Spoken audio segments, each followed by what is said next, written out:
So what about books specifically? Well, Amazon sells over 100 million books per year, and they say that's $7.96 billion worth of books. So that's a lot of books. Again, 100 million books a year. And just to kind of put that $7.96 billion into perspective, Barnes & Noble, which is the largest brick and mortar retailer of books specifically, they reported doing about $4.36 billion last year in sales. So just a little more than half of what Amazon.com is doing.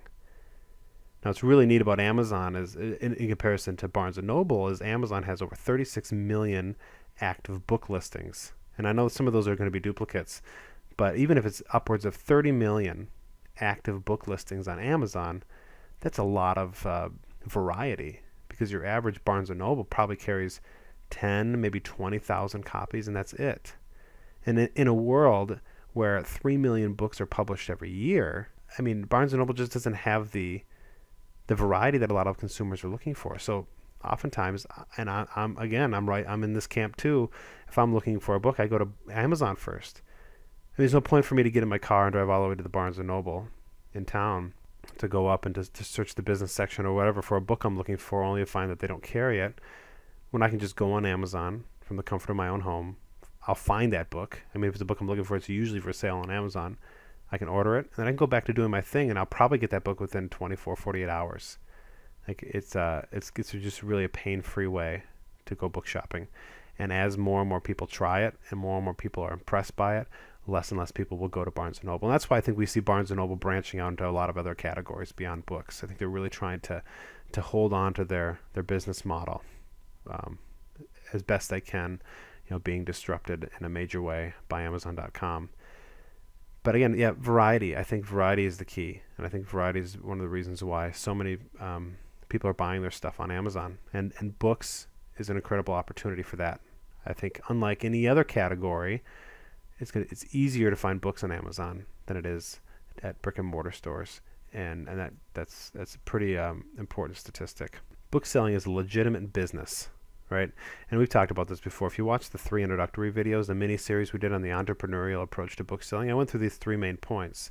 That there's insane profitability in books, meaning the ROI, the return on your investment in a book, is incredible. For every dollar that we invest in our book selling business, we pull $7 out in profit. And that's incredible. You can't find those kind of profit margins. You can't find that kind of ROI in really any other industry that I know of across the spectrum. And I know a lot of people are selling stuff online. They're doing retail arbitrage, which means they're going to retail stores, buying product off the shelf, usually clearance items, sometimes not, and they're in turn flipping them or selling them on Amazon for a profit. But they're usually looking at an ROI of between 50 to 100%, typically. I know people that do wholesale and private label, and their margins are even lower than that on average. Both of those are great business models. You can make some excellent money doing both of those things. But it's not book selling money. It's not 700% ROI. It's not $1 invested, $7 profit. And secondly, the opportunity to find these books is incredible. Like these books are all around. They're abundant, right? We get most of our books from library sales and thrift stores. But there's just dozens of other places that you can find books and make a legitimate business out of it. I know a lady she only does estate sales. So she talks to estate sales managers, she talks to the estate sales company, and because books are really hard to move, especially nonfiction books, I mean, when you're doing an estate sale and you have an open house and people are coming in, they're buying furniture, odds are you're not going to find somebody that's interested in the very same things that a homeowner, the stuff they're trying to liquidate, was interested in, especially if they're like obscure kind of niche type books. Well, those are the best types of books to sell on Amazon. So she calls up estate sales managers. She says, hey, this is what I am, this is what I do. If you ever run into a lot of books and you want my help, I'd be happy to come and help take those off your hands. Give me a call. And there's been times where she's shown up and paid 10, 20 cents per book and been able to go through them and cherry pick them. Other times she's been able to buy them for free. I know people that have gone to estate sales, and the estate sales managers say, if you can get rid of all these books and take them all off our hands, you can have them for free. And so, renting a truck or borrowing a truck and a trailer, hauling those books out of there, you got free inventory.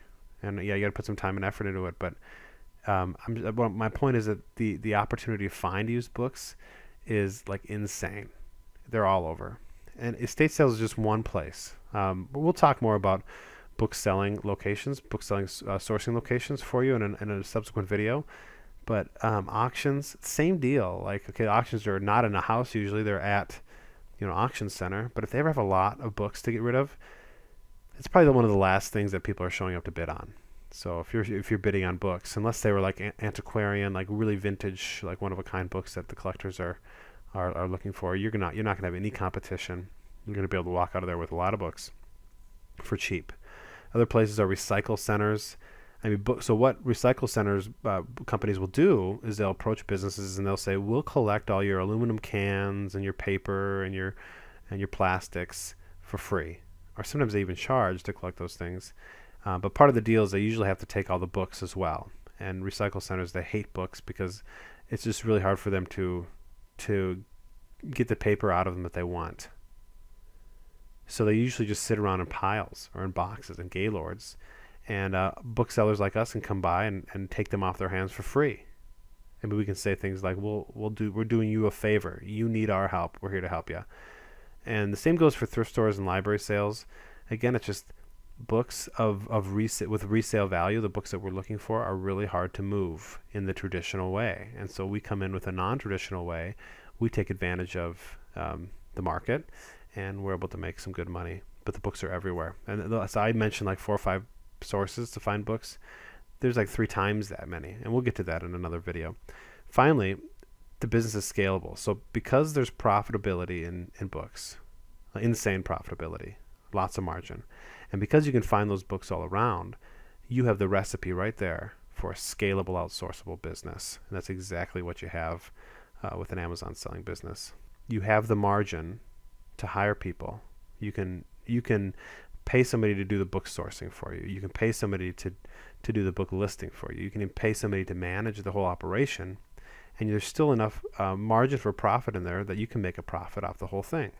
And that's the beauty of this business. I think if you're looking at outsourcing any business at all, you need to have those 2 key elements. There needs to be a high level of profitability, and there needs to be opportunity for inventory.